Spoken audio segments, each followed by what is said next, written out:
In terms of innovation, right? Because you mentioned a lot of innovators, you mentioned a lot of people that they process things so quickly, and what's shot out on the other side is like, oh wow, okay, yeah, I didn't know that you could describe red in that way, right? Mhm. So how has innovation played a part in the evolution of Illustrious? For a business that goes into other businesses with the assertion that they're going to help in so many ways, you know, journey mapping, story brands, design sprints, all this innovation consulting. How do you adhere to some sort of, you know, innovation precedent in your own business? Like, what are the ways that you continue to push forward for yourself, and how you're leading for your brand? That's a really great question. And I'm going to come at it from a few different ways. Mm. The first is that the formation of the company itself is an example of, you know, composting and converting failure into, what could be the next best thing, layoffs, firings, separations, all of this stuff can be really painful and emotional. And I'm not saying it wasn't, but we were able to keep our heads about us and kind of inventory not only the tools that had been put in our hands, but the belief that had been put in us at the old consultancy,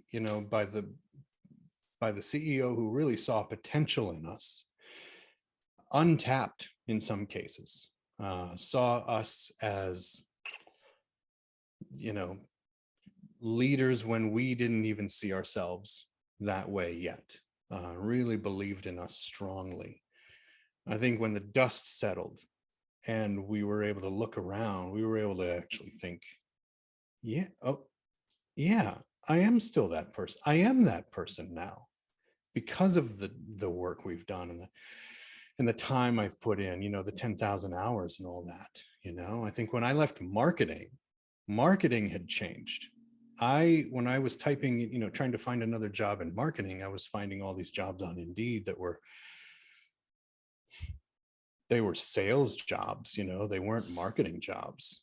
And, when I got into marketing in what would have been 2001, right? Like it was pre social media, it was pre Facebook. We were, at the media company, the very first magazine I worked at, we were rolling, you know, the pages onto flats with wax rollers and driving them to the printer to be shot with the big camera. I mean, it was old school. So when I left the industry, marketing had changed so much that I had to go through a real kind of phoenix rebirth where I was like, I'm not a marketer. I can't even call myself a marketer anymore. Right. But after the post consultancy, I was able to say to myself, I am a coach, I am a consultant, I am a facilitator. What do I do now? What can I do with this experience and expertise that I have now and the tools that have been put in my hand, right? How can I develop a toolbox that can create value for other people? And so that's exactly what we did. Is we mapped it out on my dining room wall with post-it sheets, and we covered that with Sharpie and post-its, and we mapped out the toolbox and everything we knew and had learned and had been shown, and started to map the potential business model for how we could do this work, using things like the business model canvas that we'd been trained how to run for other people, right? Using tools that we'd been trained to deliver to clients, we turned it in on ourselves and said, okay, here's one possible emergent next step. What is it going to take? What's the minimum viable, investment that we can take and experiment with to validate the idea? Will people buy this? Do I have enough cachet or trust that people would engage me right? Like all of that, the faith you know, that to innovate and to believe that no matter if you how or where you take that next step, that staircase or that net will appear in front of you as you move, you know, that sometimes that faith is required. So we had some of that. And I would say that's how originally in the genesis of the company, that's how it showed up or was embodied or applied.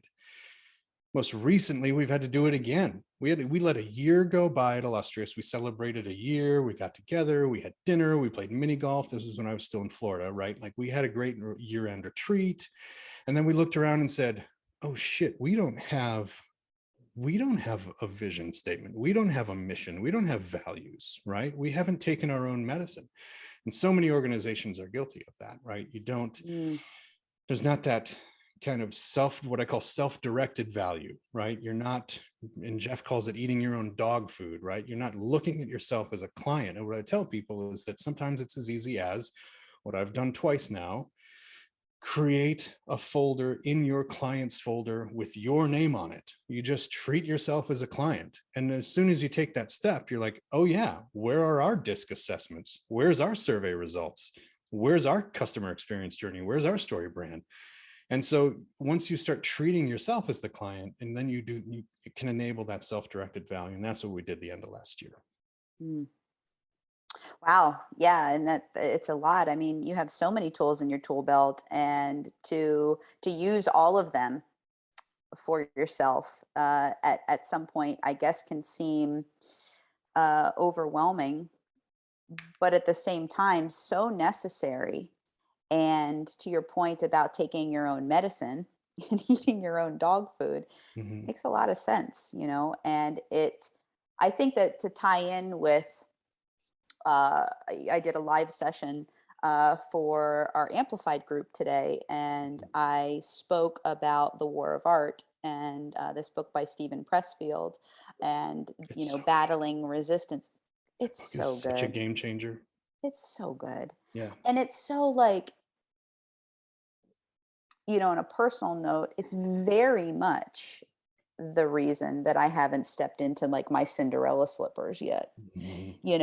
I'm still rocking my house slippers, versus my Cinderella shoes, because resistance up until this point in time has won. So what I hear in what you said is that actually in practicum, a lot of this stuff can be difficult to do for yourself. But once you've actually done it and then integrated those things in, the squeaky wheel has finally been oiled, and it gives you then the opportunity to come into an organization as a professional with that professional mindset, because not only do you know that these tools work for other people, but you've also integrated them into your culture and have used them for yourself. So you're not only talking the talk, you're also walking the walk. So that's really good to hear in an innovation group, and the way that you're leading for your organization. So thanks for sharing that.